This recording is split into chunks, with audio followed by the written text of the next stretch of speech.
Hello everyone and welcome back. My name is Mr. Cobalt, and in this video we're going to be going over the molecular orbitals for heteronuclear diatomic molecules. So let's get into this. Okay, so we've been talking a lot about homonuclear diatomic molecules. Those are molecules that are made up of the exact same atom, like two hydrogen atoms bonded together, that would be H2, two chlorine atoms bonded together, that would be Cl2, and so on, N2O2, and all the rest of it. But in this video, I'm going to be going over molecular orbitals that deal with heteronuclear. Hetero meaning different. So we're going to have different nuclei, different nucleuses, different atoms bonded together. Diatomic, referring to the fact that we're only looking at two atoms bonded together rather than three or four or more complex molecules, right? Because the more complex you get, the more complex this gets, and we don't really want to deal with that. Okay, so what are we dealing here? So before, when we are dealing with homonuclear molecules, the energy levels of the p orbitals were exactly the same because it's the same atom, right? But when we're dealing with molecules where you have different atoms bonded together, well, different atoms are going to have different amounts of electronegativity. Therefore, that there's going to be more or less stability in the atomic orbitals. So, for example, in this picture here, I have an example of a molecular orbital energy level diagram where you have two atoms that are different in kind as well as electronegativity. So here we have our hypothetical A atom. It's a less electronegative atom on this side, and I have it in red. And for the B atom, this is going to be more electronegative. I have that in blue. And you'll notice that the atoms that are more electronegative, right? So B, the atomic orbitals are lower in energy, more stable. And the less electronegative atom is going to be higher in energy. So compared to that of the more electronegative atom. So you have an orbital diagram that is skewed here, not like before. And so what happens here is you get the same molecular orbitals we did before. However, you'll notice that the molecular orbital in blue, you'll see these blue ones are more close or closer to the s orbital for the more electronegative atom, right? So you'll see that here, and you'll see that these molecular orbitals are closer to this atom. So one of the things you want to keep in mind is that the molecular orbital that is closest to the atomic orbital has more of that atomic orbital in it, if you will, if you can remember that. And so you'll notice that the molecular orbital diagram here is skewed more towards the more electronegative atom. So that's always the case.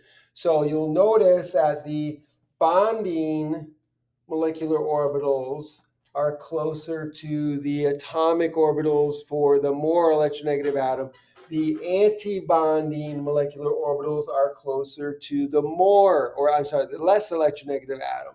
So it's skewed more towards the more electronegative atom.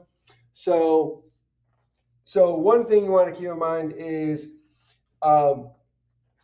the orbital. So the orbital the molecular orbital it involves more of the atomic orbital that's closest to it. So you'll see that the s orbital for the more electronegative atom is closer to the sigma bonding orbital here. So this molecular orbital is going to have more of the s character from this atom than it is from this atom. So this is going to be more of a contributing factor to this than this atom here on the lesser electronegative atom.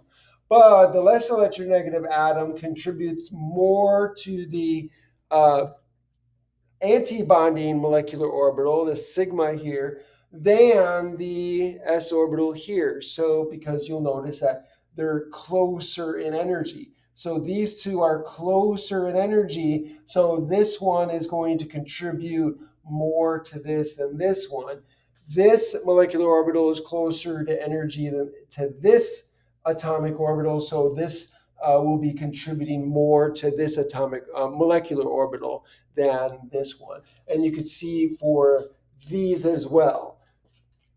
So these atomic orbitals for this more electronegative atom is going to contribute more to these molecular orbitals, these bonding molecular orbitals, and these anti-bonding molecular orbitals are going to have these orbitals here contribute more to those orbitals as well.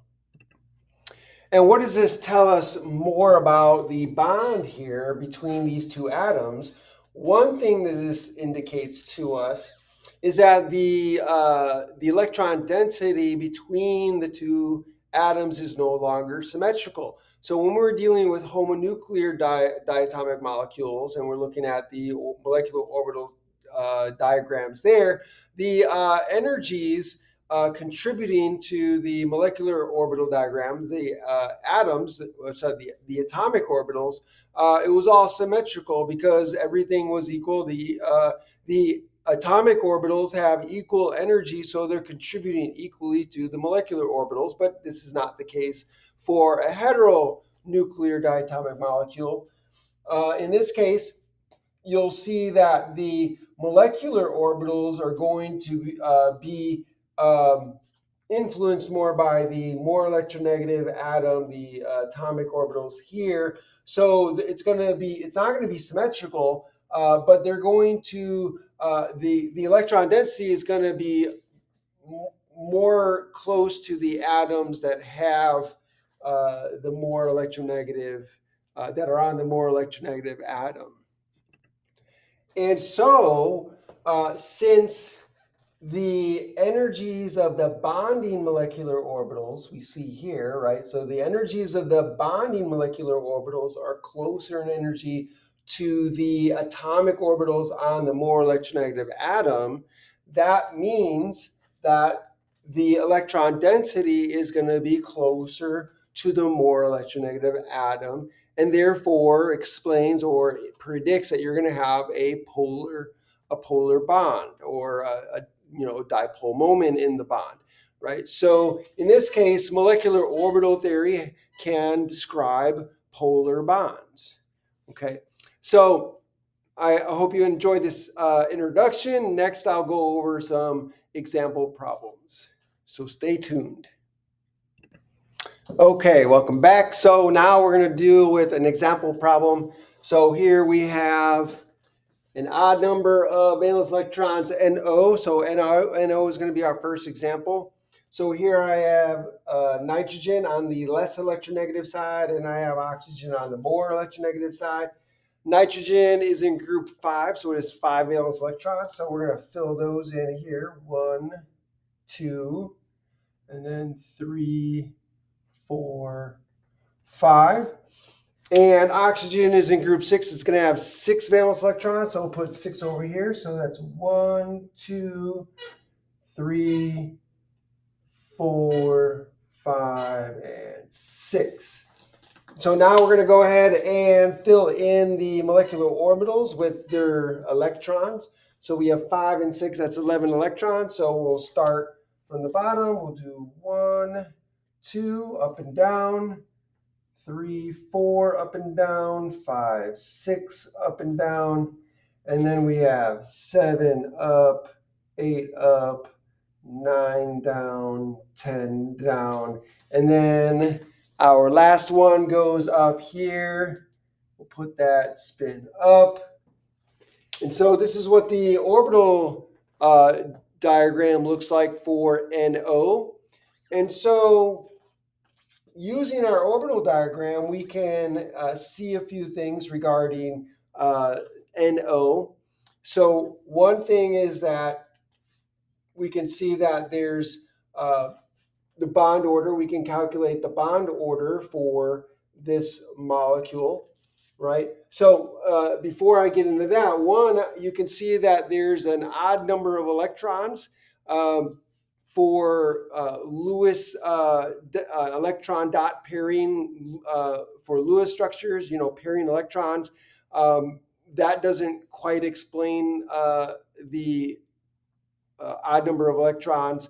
The valence bond theory has a hard time explaining this because everything's paired. It doesn't explain the reactivity of NO, but if we look at the molecular orbital diagram, molecular orbital theory seems to be able to explain this quite well. For example, we can predict what the bond order is for NO.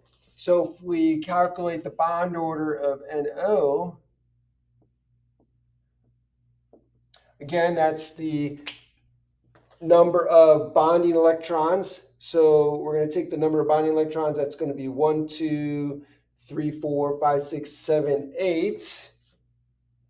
And we're going to subtract out the anti-bonding electrons. So we got 1, 2, 3.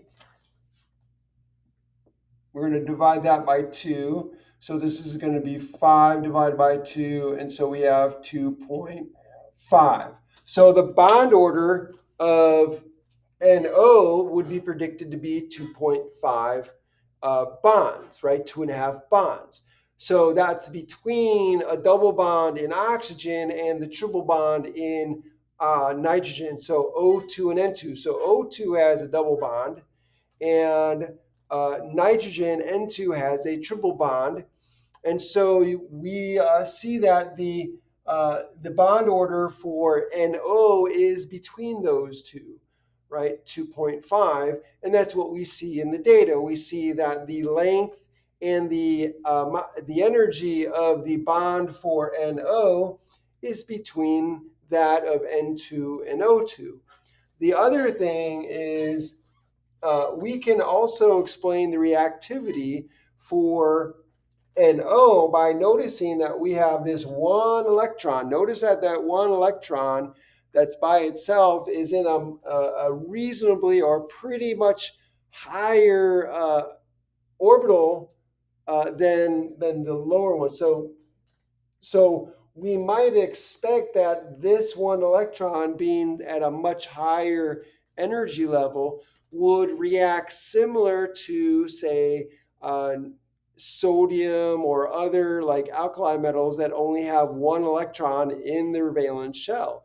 And sure enough, we know that NO will react really easily to form NO plus. It's going to lose that electron to form NO plus, and NO plus is isoelectronic. That means has the same electron configuration, the same number of electrons as, say, sodium, right? And therefore, how should I say this? And therefore reacts similar to that. And you'll notice that also the bond order for NO plus is 3. So the triple bond, just like N2. And I think I misspoke about sodium, right? So I meant this is isoelectronic with N2, not Na, right? So not sodium. So NO plus is going to be isoelectronic with N2, meaning it has the same number of electrons as N2, and therefore it has a triple bond just like N2, right? So this is going to be this, NO is going to be highly reactive. It's going to want to lose that electron and become more like N2, which is more stable, has a triple bond, unlike NO. Okay, so that's our first example. That's an example of an odd number of valence electrons. If you have a molecule with an odd number of valence electrons, we can understand or describe that that odd number of electrons. But let's go to our next example. Okay, so my next example is going to be for non-bonding molecular orbitals, and here we're going to refer to HCl as our heteronuclear diatomic molecule of choice. And so here, molecular orbital theory, so MO, molecular orbital theory, can explain lone pairs of electrons. So when we drew our Lewis dot structure for HCl, we had H with chlorine bonded, and we had 3 lone pairs on the chlorine. And the question would be, well, why does chlorine have 3 lone pairs? And if you're just doing Lewis dot structures, then the answer would be, well, because. Right? That's just the way you get the Lewis dot structure from the steps you take, right? You follow the steps, you get the Lewis dot structure, and that's what it is, right? You really can't explain it, but molecular orbital theory can explain why does chlorine have the 3 lone pairs. And so here on this orbital diagram, you'll see, oh, and by the way, I forgot to mention for NO, we saw that 1 electron, right, that was, not paired. And so therefore we would predict that NO would also be paramagnetic and therefore have magnetic properties. So I wanted to throw that in there before I forget. Okay, so we have HCl. So we have hydrogen on this side. We have the 1s orbital here. And we have Cl, chlorine on this side. And you'll notice we have the 3s and the 3p. And you'll notice right away that here we have the 1s. That's the only orbital that's filled in the hydrogen.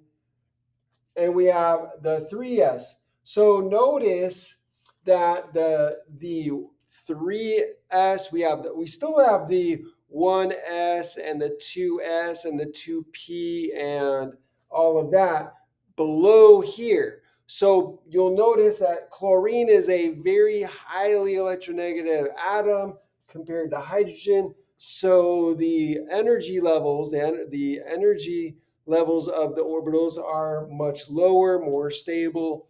And so I just wanted to explain why these energy level 3 orbitals are here with the 1s orbital of the hydrogen. And again, it has to do with the electronegativity of chlorine. It's much more electronegative. And so because of that, you'll see that the 1s orbital on the hydrogen is more closely related to the 3p orbitals on the chlorine.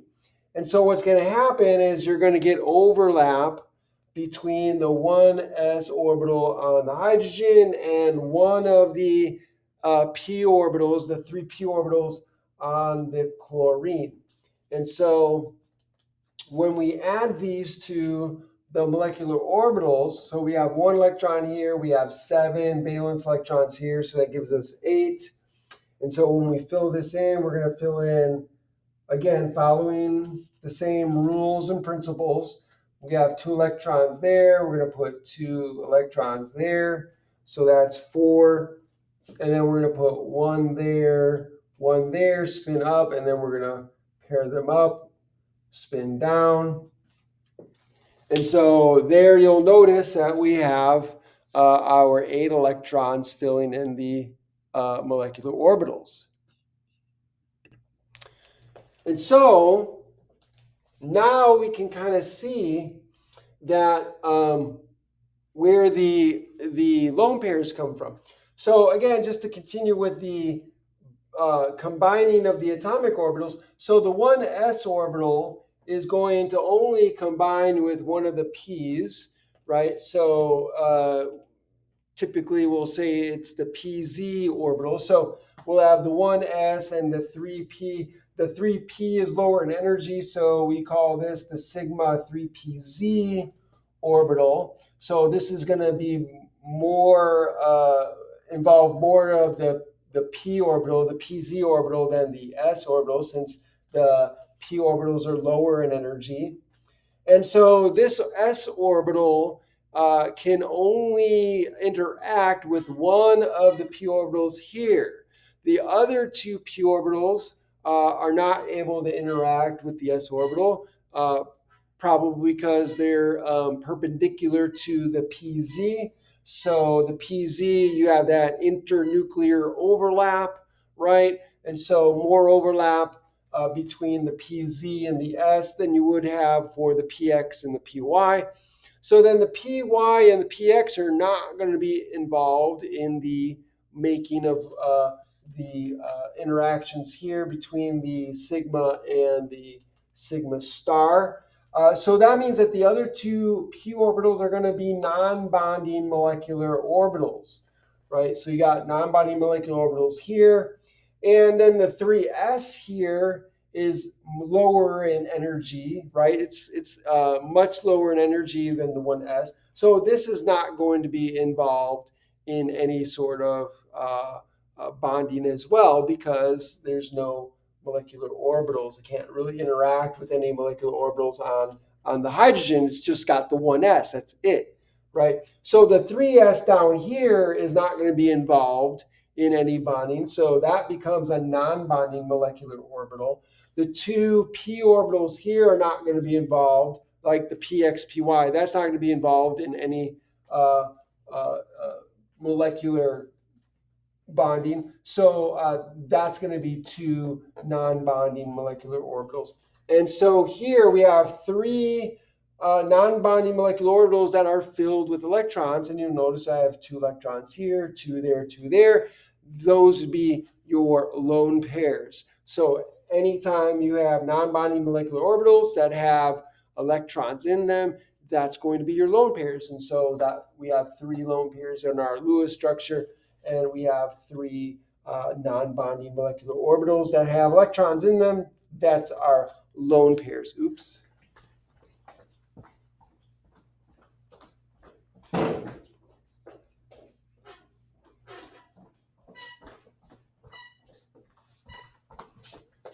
Sorry about that.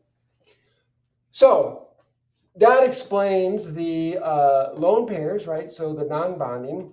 And so then the other thing to keep in mind is that the non-bonding molecular orbitals do not influence or are not calculated as part of the bond order.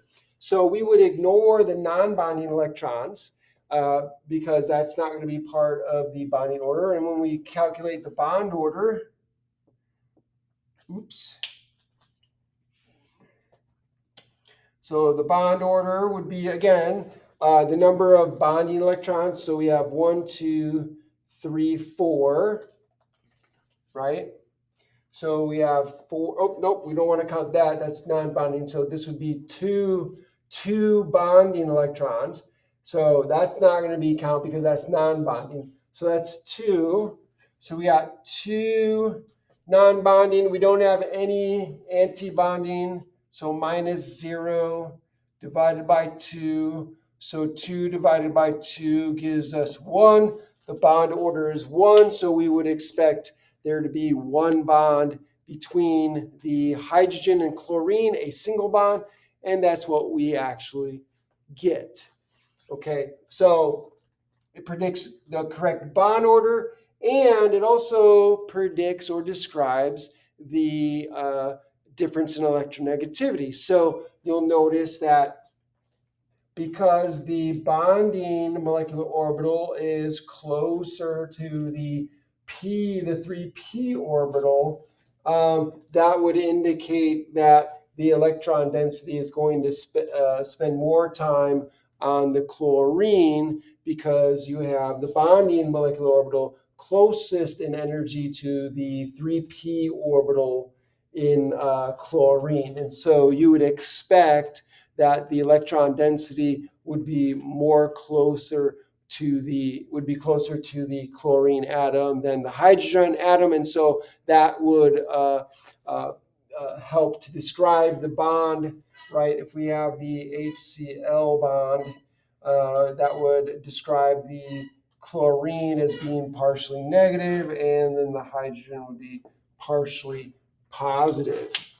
And so that, ladies and gentlemen, is the end of the video. I hope this was helpful. If this helped you in any way, if you now have a better understanding of heteronuclear diatomic molecules and their molecular orbital diagrams, and why they have the skewed orbital diagrams, and now that you can explain lone pairs and polarity, odd numbered electrons, then please, by all means, like the video, share the video, hit that like button somewhere down here. Also, do me a favor, subscribe to my channel. What are you waiting for? Hit that notification bell. When you do, click all, so that way you can be notified by all the videos I put out. And finally, put a comment down below in the comment section. Let me know what you think. Ask me questions. I would love to hear from you. If you have a problem or a question you would like me to solve for you, get help from me, put that down below. If you have a topic you would like me to cover, put that down below. I would love to do that for you. Thanks for joining me, and have a great day.